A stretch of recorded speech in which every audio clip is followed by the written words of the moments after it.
Bom dia, meus amados irmãos, a graça e a paz do Senhor Jesus, louvado seja sempre o nome do Senhor. Nós vimos ontem que o apóstolo Paulo, ele mostrou que a condição, inclusive do presente dele, da sociedade em que vivia mergulhada, não só em pecados de ordem moral, sexual, mas também outros pecados, tinha uma razão. Deus abandonou o homem para que o homem seguisse seu caminho, tendo em vista que desprezaram a Deus, mudaram a glória de Deus e deram imagens de homens, de animais, e rejeitaram o conhecimento do Senhor. Por causa do desprezo do homem para com Deus, o apóstolo Paulo diz assim, então Deus entregou o homem para fazer o que quer. E nisso a gente tem, portanto, uma explicação sobre o porquê os homens fazem isso e qual é a participação de Deus em relação a isso. Bom, Deus graciosamente ensinou o caminho, Deus graciosamente dispôs de tudo aquilo que é necessário para que o homem possa viver segundo Deus. Todavia, o homem desprezou a Deus. Portanto, Deus apenas entregou. Logo, Deus não tem uma responsabilidade sobre o que os homens fazem. A culpa é dos homens, Deus apenas deixa para que eles terminem sofrendo os danos de sua própria injustiça, né? Tendo visto o desprezo para com o próprio Deus. Mas, depois de nos falar sobre aquilo que o apóstolo Paulo via no próprio presente, e que, é claro, podemos dizer que está presente em toda geração, em alguma medida maior, menor, dependendo da forma como a geração lida com o conhecimento de Deus. Então, no capítulo 2, o apóstolo Paulo ele diz o seguinte: portanto, és indesculpável, ó homem, quando julgas, quem quer que sejas, porque no que julgas a outro, a ti mesmo te condenas, pois praticas as próprias coisas que condenas. Bom, primeiro devemos lembrar que o apóstolo Paulo iria ser julgado em Roma, e ele está, portanto, escrevendo para o Supremo Tribunal do Império Romano, que estava exatamente em Roma, tendo em vista o palácio, vamos dizer assim, né? A casa do imperador. E ele levanta uma questão que era fundamental para todos aqueles que, de alguma medida, se apoiavam no conhecimento, simples conhecimento da verdade, para considerar quem era melhor, quem era pior. Ele diz assim, olha, não adianta saber e não fazer, não adianta de nada. Portanto, se você sabe de alguma coisa, se você julga, se você é aquele que será juiz de alguma causa, mas no final das contas, você também não pratica o que é bom, também é culpado, também é condenável. E ele se refere a todos os homens. Portanto, o apóstolo Paulo ele não está se dirigindo apenas a judeus e não está se dirigindo apenas a gentios. Veja que mais de uma vez ele cita, ainda no capítulo 2, dizendo ao judeu primeiro e também ao grego. O versículo 9. Versículo 10 ele repete ao judeu primeiro e também ao grego, se referindo tanto à condenação quanto à salvação, tanto os benefícios quanto os malefícios. Ele está se referindo a todas as pessoas. E por isso, inclusive, ele usa um termo bastante abrangente o tempo inteiro, a qualquer homem, qualquer que seja. Então, não importa quem seja, não importa se seria César ou um escravo, se seria um judeu, um fariseu, que era um judeu bastante rigoroso, ou mesmo um gentil bastante vulgar, qualquer que fosse o homem, o simples conhecimento da verdade, que no caso dos gentios, teríamos na forma de suas filosofias, de suas regras, inclusive jurídicas, mas também morais, ou seja, aquilo que eles dispunham como um conhecimento e uma noção de certo e errado. E aí os gentios, eles também teriam, portanto, uma regra para si mesmos. O apóstolo Paulo, no versículo 14, ele diz: os gentios que não têm lei procedem por natureza de conformidade com a lei, não tendo lei, servem eles de lei para si mesmos. Ele não está dizendo que os gentios eram bárbaros, né? Que não tinham regra nenhuma. Não, pode fazer de tudo, do jeito que você quiser.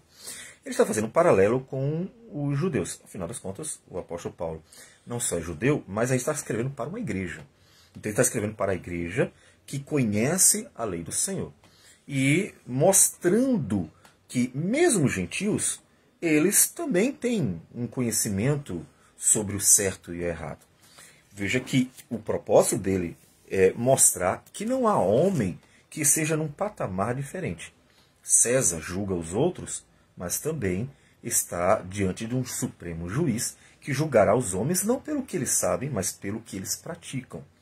E o escravo, o homem de qualquer outra religião, como um bárbaro, eles também possuem regras e noção, portanto, de certo e errado. E também estão diante de Deus, que julgará o homem segundo aquilo que ele pratica. Então, isso independe.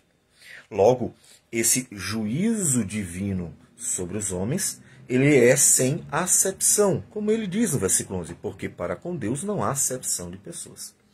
Deus tratará todo mundo igual. E é interessante que Deus trata de tal modo igual que ele diz no versículo 12, assim, pois, todos os que pecaram sem lei, também sem lei perecerão.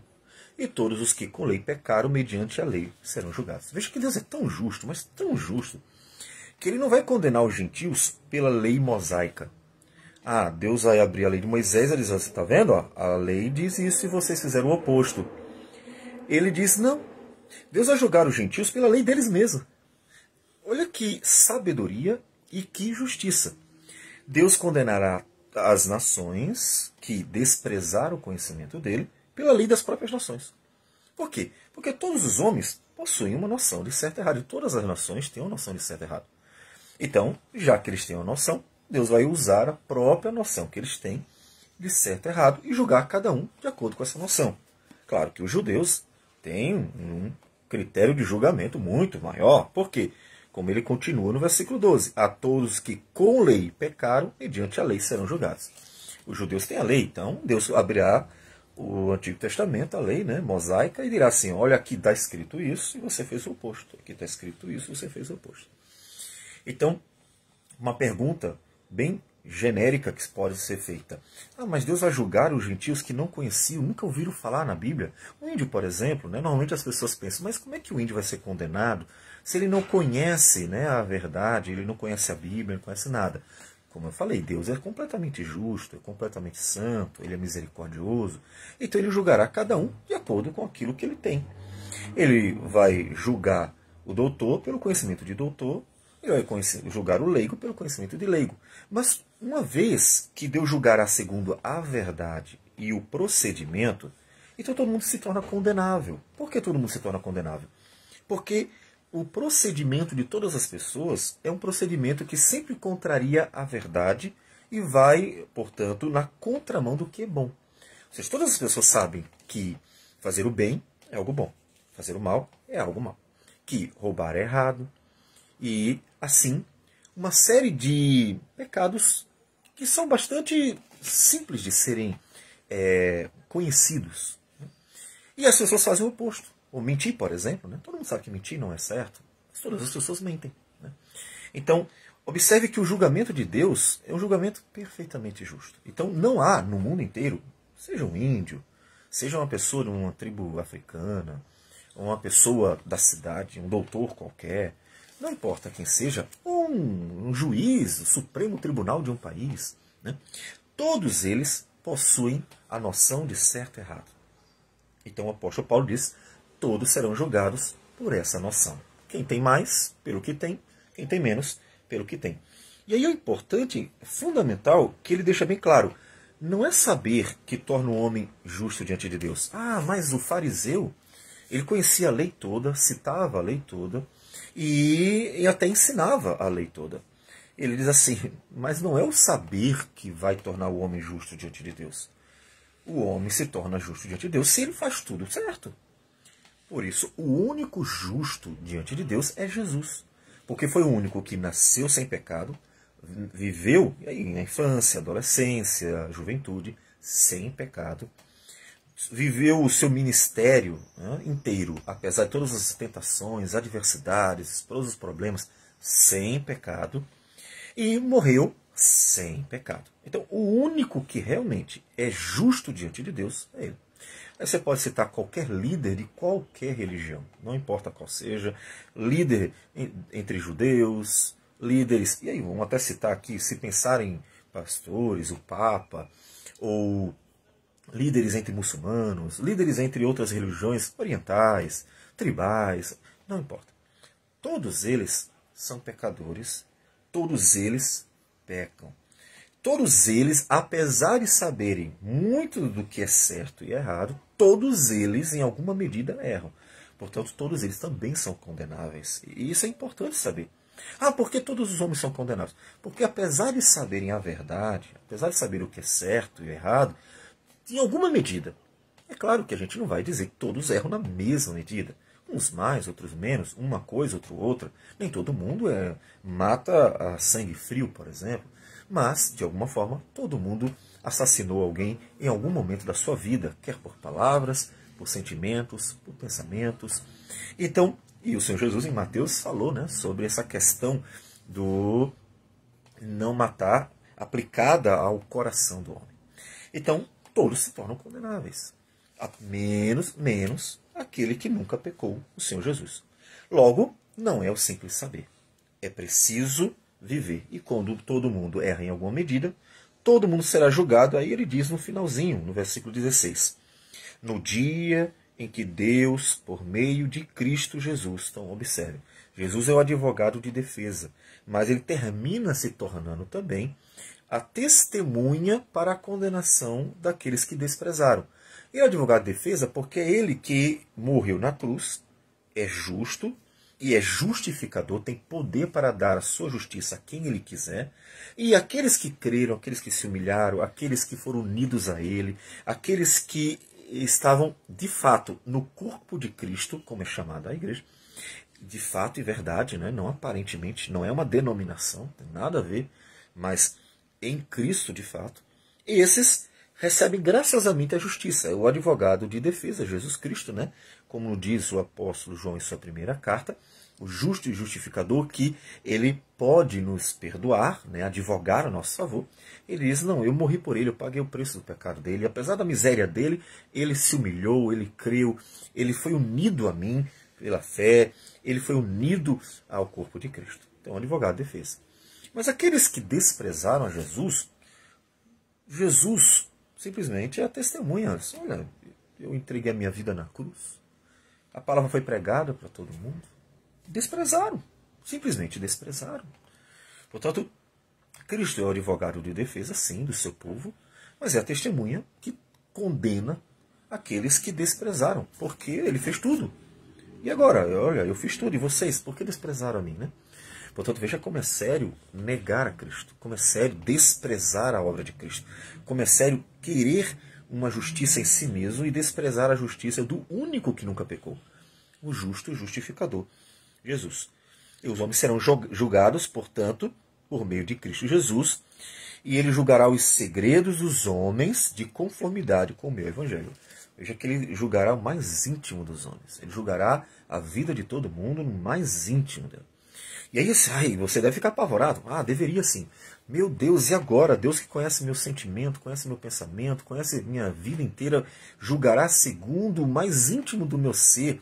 Serei condenado porque eu sei a verdade, e por mais que eu não tenha o conhecimento completo, mas o que sei, tantas vezes eu mesmo transgredi. Então isso deveria apavorar os homens. E Paulo quer que os homens temam. Ele está conduzindo as pessoas para esse temor mesmo. Não há como levar vidas a Cristo, a salvação em Cristo, se você não levá-las à realidade de que elas, por mais que conheçam o que é bom e o que é mal, elas transgridem o que é bom. Portanto, é necessário. Não é tocar terror nas pessoas, nem muito menos criar um ambiente que não existe. Muito pelo contrário, é falar exatamente a verdade. A verdade é, tu sabe o que é certo e errado? Sei. Sabe que mentir é errado? Ah, sei. Sabe que matar é errado? Ah, sei. Você sabe que desobedecer é errado? Ah, sei. Você já fez isso alguma vez? Fiz. Então temos um problema.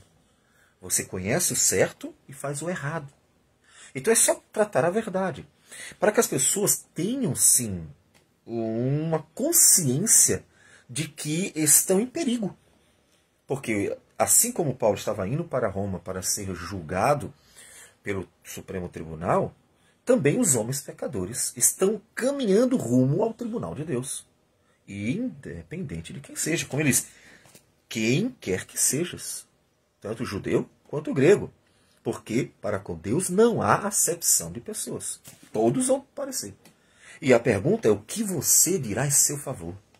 Como você se defenderá se você sabia? Ah, mas eu não sabia o que era certo e errado. Mentiroso, opa, acabou de mentir. Sabia sim. Como disse, Deus não julgará você por um conhecimento elevado. Olha, o julgamento é baseado no doutorado de fulano. Então, não. Cada um será julgado de acordo com o que sabia. Só que todos serão condenados pelo que sabiam. Porque todos sabem o mínimo necessário para discernir entre certo e errado. Então não fica de fora ninguém. Percebe? Portanto, a pergunta é como você se justificará diante de Deus? Então, esse questionamento é importante. O apóstolo Paulo quer levar todos a se perguntarem como nos livraremos do Supremo Tribunal Divino. Para que o homem, então, corra para a necessidade de ter um salvador, um justificador, um advogado que possa defender e, de fato, livrar da condenação. Portanto, começar mostrando a realidade da miséria humana, quer de um bárbaro, um tribal, quer do homem mais, abre aspas, civilizado, fecha aspas, nós precisamos ter sempre, ou começar sempre, pela consciência do pecado do homem. E é o que o apóstolo Paulo faz. Se você já se atentou para isso, não basta conhecer a verdade, não basta conhecer o que é certo e errado. É preciso viver, praticar. E como você jamais conseguirá 100%, e você sabe disso, então é preciso recorrer a alguém que possa ajudar. Jesus Cristo. Vamos orar. Senhor Deus amado, bendito seja o teu nome. Agradecemos por tudo. Colocamos a vida nas tuas mãos e te louvamos. Pedimos que nos ajude, Senhor Deus, a ensinar a verdade como convém. Não como juízes dos homens, como se de nós mesmos tivéssemos alguma justiça, mas como servos do Senhor, com o propósito de transmitir a verdade com fidelidade para a tua igreja e até mesmo para o mundo. Para que tanto a cristandade se corrija, Senhor Deus, ó Deus, e volte ao caminho do Senhor, como o mundo, Senhor Deus, possa conhecer o teu chamado ao arrependimento e ter o conhecimento da salvação em Cristo Jesus. Que o Senhor nos use para a tua glória, para que vidas sejam salvas por meio do teu Filho. Em nome de Jesus que nós oramos. Amém, Senhor. Que Deus abençoe a todos e tenham um bom dia.